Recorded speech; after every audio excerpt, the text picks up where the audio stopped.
Sanibonani, welcome back to my channel, welcome back to Mnkosi Nophilile. Ngiyabonga kakhulu for coming, ungakhohlwa ke ukusupporta nokusubscribe, ulike video, share video as well. Now guys, sikhulumeni ke ngalamaphoyisa okuthiwa anyamalele ekade elokhu efuneka amaphoyisa ecela usizo ukuthi ke basize kutholakala lamaphoyisa amathathu okuthiwa ebesuka ngase Free State elibhekise ngase Limpopo, something like that. Sona story besihloko sitrenda ke bafowethu ukuthi bayadingeka laba bathathu bagcina ukubonakala ku garage thizeni elisendleleni ke mawubheke khona ngase Limpopo. Ever since ke amafoni wabo acimile, i-tracking device nayo futhi icinyiwe, into kanjalo bafowethu bebelokhu bekhalile amaphoyisa.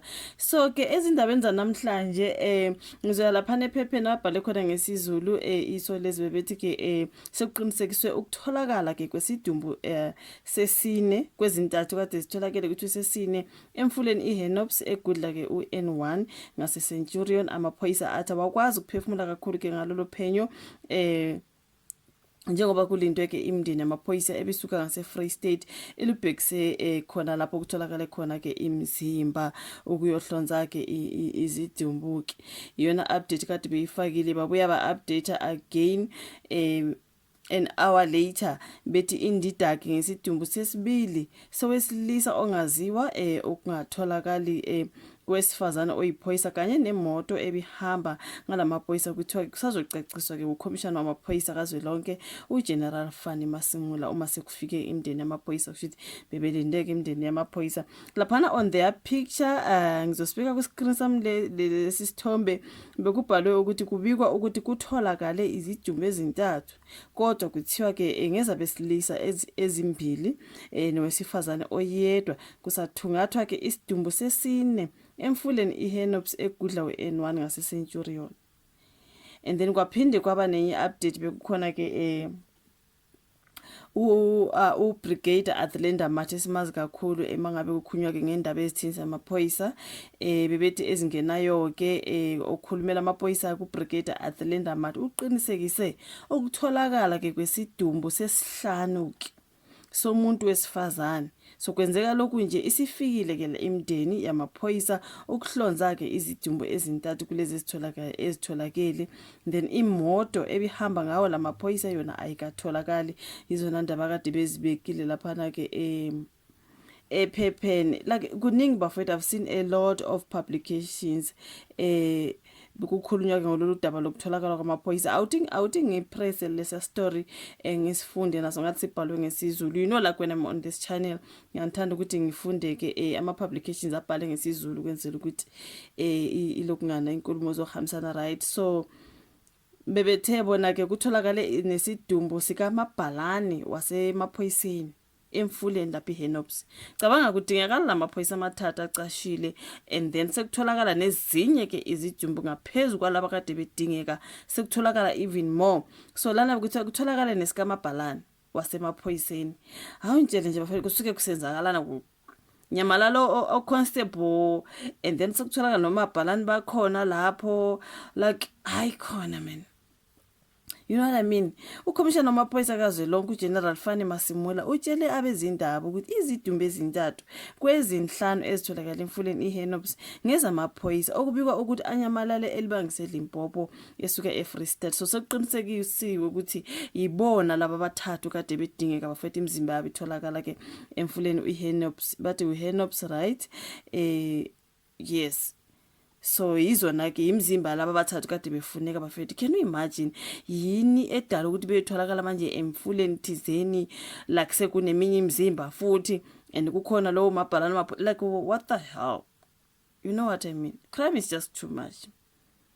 Nisho ukuthi kukhona abantu ngiye ngabona inkundla zokuxhumana abantu bethi mhlambe kube i-accident baye bawele emfuleni mhlambe. So why the hell sekutholakala ke nezinye izidumbu and kukhona obesebenza lapha emaphoyiseni kuyo leyo mzimba okutholakala labathathu kade bedinga khona esinye esithinta iphoyisa futhi njani imdaka bawo. Something is fishy there. Khona nje khona, you know what I mean?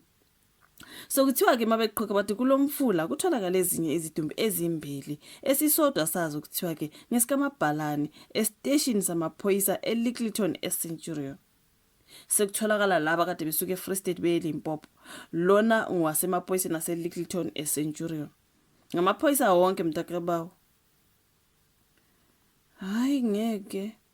Uphenyo lwethu ngomsombuluke lusiholele kulomfula lapho kutholakala khona izingcezu zemoto ukukholakala ukuthi ngeze VW kwatholakala neveni yeRenault esigcine sithola ukuthi ungomunye wabasebenzi basemaphoyiseni. Izidumbu ezimbili zokuqala kube ngesikaMabhalane nephoyisa elilahlekile. Unkosikazi kaMabhalane uyena oqinisekise umyeni wakhe. Uthe umyeni wakhe wahamba ngomgqibelo evakashele abangani. Akazange akhathazeke uma engabuyi ekhaya ngoba uhlole itracker yemoto yezintatha zangesonto wabona ukuthi imoto buduze nekhaya labo. Kusho-ke uFane Masemola uthi umbiko womuntu obedlula ngendlela ebona imoto emfuleni yiwona osukumise amaphoyisa nalonkosikazi waqala lapho umsebenzi ukusesha-ke lo mfula. Uthi kuyaphenywa ke ngesidumbu sesihlanu esitholakele sesonakele nangemoto yamaphoyisa engakatholakali. Remember kuthiwe bebehamba ngeVW Polo something like that. Hayi bafethu kodwa ke kuyamangaza lokho kwenzakalayo. Like honestly ukhona umuntu obulala amaphoyisa, like what the hell. Awuthi mbone kulolu udaba futhi ngoba ama-articles akhona maningi akhuluma ngalamaphoyisa bafethu nje bayitrenda nje bilokhu bedingeka. Kulolu daba bethi kutholakala izidumbu ezimbili zamaphoyisa abedukile. Amaphoyisa asebenza ngaphansi kophiko lwabatshuzi asemfuleni iHenop Centurion lapho ke ethungatha khona isidumbu sephoyisa elalahleka nozakwabo besuka eFree State belibangise eLimpopo. Kubika ukuthi ngomsombuluko kutholakala izidumbu ezimbili futhi sezihlonziwe zaqinisekiswa. So okwamanje abatshuzi basesha ke isidumbu sesithathu esingakatholakali. Kuthiwa kamaphoyisa aphethe izinsiza kusebenza ke ezifana nama-drone futhi kukhona nendiza enophephele emhlane okusetshenziswa ukuthungatha ke isidumbu sesithathu. Kubhizi lapha umuntu uyabuka nje ezithombeni. So lamaphoyisa ango-constable uBuyipelo Sinoge obena 20. Just imagine so young bafethu man. What the hell man? She was only 20. uLinda Cebekhulu ubena 24, uKaMogetswe Bhais ubena 30. Now amaphoyisa akholwa ukuthi ke aduna imoto eyathunjwa emgwaqweni uN1 eGoli agcina kubonakala kwivideo esegarage engine Grasmere Toll Plaza ngoApril 23 ehamba ngeVW Polo emhlophe esendleleni ebheka emsebenzini eLimpopo lapho ayejujwe khona. Bagcina ubonakala kulelo garage. I think ngingayibona naleyo clip ke bafethu ukuthiwa ke bekuyimoto yabo leyo so ish hayi bafethu bayitholakala nje sekutholakala imizimba yabo wow hayi ngeke emfuleni. So kulowo umfula ke why the hell are we finding ke now uMabhalane thizeni wenye ipolice station yaseCenturion? Shuthi ke laba abathumba amaphoyisa lawo bafethu bathatha bewalahlela kulowo mfula because kutholakala nalobe nguMabhalane right, then nalaba ke akade betrenda nje befuneka bafethu ukuthi ababonakali. Hayi kusekukhulunywa ngesidumbu sesihlanu ke manje and like bafethu yini kodwa Nkosi yami hayi ngeke. Sizwelana nemndeni yabo bafethu ke imndeni yalaba ke abatholakele abathathu plus more. May their souls rest in peace bafethu. Ngathi kubi bafethu like no.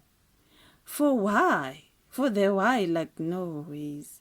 Waze kwakubi lokho bafethu. Okuhle ukuthi ke imizimba yena mayitholakele ama-families sebeyobona ukuthi benze njani. Shame man.